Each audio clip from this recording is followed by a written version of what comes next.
শৃংখল চুৰিয়া ইতিমধ্যে যুদ্ধ ঘোষণা কৰিছে বুলি আমি ইতিমধ্যে সংবাদ মাধ্যমত পাইছোঁ। আপুনি মোক এটা কথা কওক যে কোনোবাই যদি যুদ্ধ ঘোষণাও কৰিছে, কোনোবা যুদ্ধ কৰিবলৈ আহিছে নেকি? অসমীয়া মানুহটো ইমান মূৰ্খ নহয় ন? যোৱা 2014 চনৰ 16 মে তাৰিখৰ পৰা অসমৰ বিদেশীক খেদিব বুলি বিজেপিয়ে কৈছিলে। 2014 চনৰ 16 মেৰ পৰা এতিয়ালৈকে কেইবছৰ হ'ল? 11 বছৰ 12 বছৰ হ'ল। 12 বছৰত এজনো বিদেশী নেখেদিলে। কিছুমান মানুহে সংঘাত লগাব খুজিছে, যুদ্ধ যুদ্ধ বুলি কৈ আছে। চাওক, আমি আহোম মানুহ, মই সাতগৰীয়া আহোম বংশৰ মানুহ, মই লাচিতৰ বংশৰ মানুহ। মই যদি কওঁ যে তুলি ল'ম, দেখিবলৈ শুৱাই, কাৰণ হেংটোৰ জৰিয়তে আমি মোগলক পৰাস্ত কৰিছিলোঁ। কিন্তু যিবিলাক মানুহে কেতিয়াও দেশৰ কাৰণে কোনো ধৰণৰ অৱদান যোগোৱা নাই, সেই মানুহবিলাকে এইবিলাক কথা কৈ থকাৰ কিবা ভিত্তি আছে। শৃংখল চুৰিয়া ইতিমধ্যে যুদ্ধ ঘোষণা কৰিছে বুলি আমি ইতিমধ্যে সংবাদ মাধ্যমত পাইছোঁ। আপুনি মোক এটা কথা কওক যে কোনোবাই যদি যুদ্ধ ঘোষণাও কৰিছে, কোনোবা যুদ্ধ কৰিবলৈ আহিছে নেকি? অসমীয়া মানুহটো ইমান মূৰ্খ নহয় ন?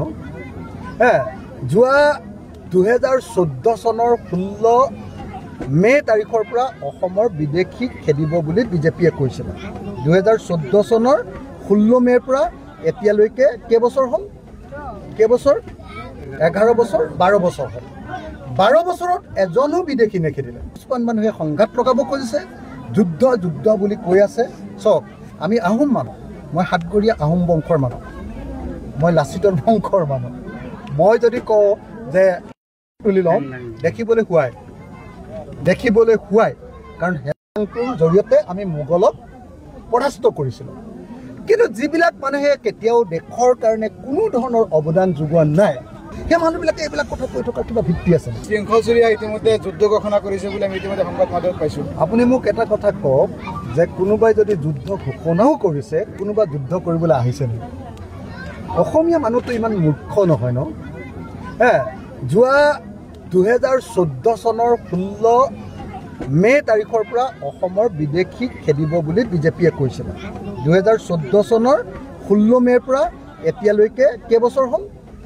11 বছৰ 12 বছৰ হ'ল।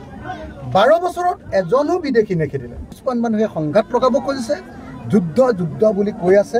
চাওক, আমি আহোম মানুহ, মই সাতগৰীয়া আহোম বংশৰ মানুহ, মই লাচিতৰ বংশৰ মানুহ।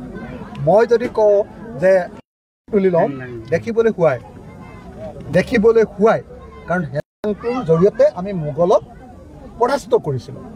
কিন্তু যিবিলাক মানুহে কেতিয়াও দেশৰ কাৰণে কোনো ধৰণৰ অৱদান